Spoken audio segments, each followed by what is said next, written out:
revolutionary! There was a lot of feverish things going on. People asserting their rights, demonstrations.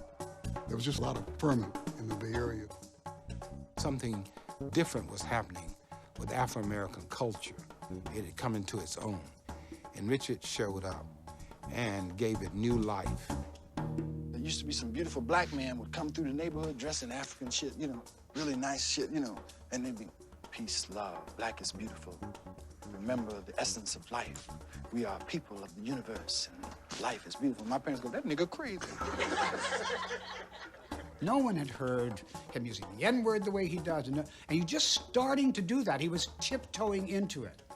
And in comedy, you just never heard anything like this. So Richard would nudge this audience to some kind of feeling about who they really were. So he's telling a joke, and white guy in the back says, "You ought to be glad I got a sense of humor." And Richard said, "Yeah, you know, I am glad you got a sense of humor because I know what you do to us niggas." He was acutely aware of the dynamics of political, racial segregation. I'd hate to be white.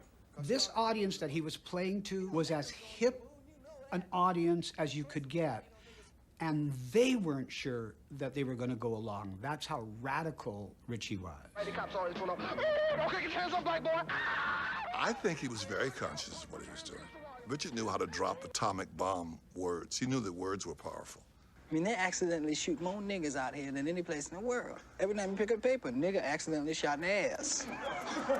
How do you accidentally shoot a nigga 6 times in the chest? Well, my gun fell and just went crazy. He was fully blown as Richie Pryor. It was astonishing.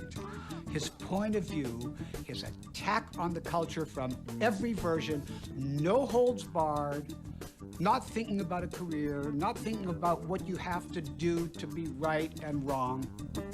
He wasn't a civil rights leader like you would say Huey Newton or Martin Luther King, but he was somebody who inculcated the spirit of the movement.